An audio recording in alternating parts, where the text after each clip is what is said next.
क्या सोना भयंकर सस्ता होने वाला है? क्या अब गोल्ड की खरीदारी कम होने वाली है? सवाल इसलिए क्योंकि रूस की अर्थव्यवस्था से जुड़ी एक बड़ी खबर सामने आई है।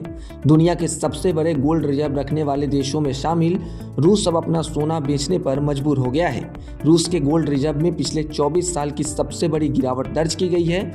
वहीं दूसरी तरफ भारत में भी 27 मई को सोने और चांदी की कीमतों में तेजी देखी जा रही है। ऐसे में सवाल उठ रहा है कि आखिर रूस अपना सोना क्यों बेच रहा है और इसका असर आम लोगों पर क्या पड़ सकता है। क्या सोने में जोरदार गिरावट आएगी? क्या गोल्ड को खरीदना लोग कम कर देंगे? चलिए समझने की कोशिश करते हैं, लेकिन उससे पहले आज का रेट्स जान लेते हैं। तो आज MCX पर गोल्ड फ्लैट तो सिल्वर में तेजी नजर आ रही है। MCX पर गोल्ड 5 जून वाला कॉन्ट्रैक्ट अपने पिछले क्लोज से करीब 75 रुपए की गिरावट के साथ 1,57,541 रुपए प्रति 10 ग्राम पर ओपन हुआ। हालांकि इसमें थोड़ी देर बाद ही तेजी देखने को मिली। वहीं MCX पर सिल्वर 3 जुलाई कॉन्ट्रैक्ट अपने पिछले क्लोज से करीब 1,975 रुपए की तेजी के साथ 2,72,603 रुपए प्रति किलोग्राम पर ओपन हुआ। कारोबार के दौरान गोल्ड ने 1,57,541 रुपए प्रति 10 ग्राम का लो, तो वहीं सिल्वर ने 2,71,578 रुपए प्रति किलोग्राम का लो बनाया। अब आते हैं रिपोर्ट्स पर। तो रिपोर्ट्स के मुताबिक अप्रैल 2026 में रूस के गोल्ड रिजर्व में 24 साल की सबसे बड़ी गिरावट दर्ज हुई है। रूस के केंद्रीय बैंक के पास मई 2026 तक करीब 73.9 मिलियन औंस सोना बचा है।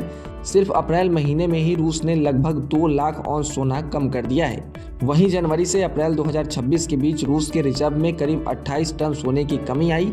इतनी बड़ी गिरावट इससे पहले साल 2002 में देखी गई थी। अब सवाल है कि रूस को आखिर सोना बेचने की जरूरत क्यों पड़ रही है? तो एक्सपर्ट्स इसके पीछे 3 बड़ी कारण बताते हैं। पहली वजह है यूक्रेन युद्ध पर भारी खर्च। रूस पिछले कई वर्षों से युद्ध में अरबों डॉलर खर्च कर रहा है। हथियार, मिसाइल, सेना और रक्षा बजट पर लगातार बढ़ते खर्च ने रूस की अर्थव्यवस्था पर दबाव बढ़ाया है। रिपोर्ट्स के मुताबिक मार्च 2026 तक रूस का बजट घाटा करीब 4.6 ट्रिलियन रूबल तक पहुंच गया है। दूसरी बड़ी वजह है तेल और गैस की कमाई में गिरावट आई है। रूस की अर्थव्यवस्था काफ़ी हद तक ऊर्जा निर्यात पर निर्भर करती है, लेकिन पश्चिमी देशों के प्रतिबंधों और कम एक्सपोर्ट्स की वजह से रूस की आय प्रभावित हुई है। यूरोप के कई देशों ने रूस से तेल और गैस खरीदना कम कर दिया है। ऐसे में सरकार को खर्च चलाने के लिए गोल्ड रिजर्व का सहारा लेना पड़ रहा है।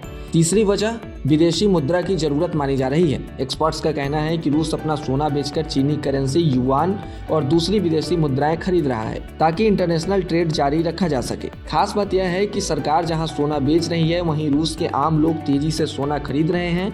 लोगों को डर है कि रूबल की कीमत और गिर सकती है, इसलिए वे अपनी बचत को सुरक्षित करने के लिए गोल्ड में निवेश कर रहे हैं। अब आते हैं उस सवाल पर कि अगर रूस लगातार सोना बेचता रहा तो इससे आम लोगों पर क्या असर पड़ेगा और क्या दुनिया में गोल्ड की कीमतें कम होंगी या ग्लोबल गोल्ड मार्केट पर इसका क्या असर पड़ेगा। तो एक्सपर्ट्स का मानना है कि रूस की तरफ से बड़े स्तर पर गोल्ड सेलिंग बढ़ने से अंतर्राष्ट्रीय बाजार में सप्लाई बढ़ सकती है, जिससे गोल्ड प्राइसेस पर दबाव देखने को मिल सकता है।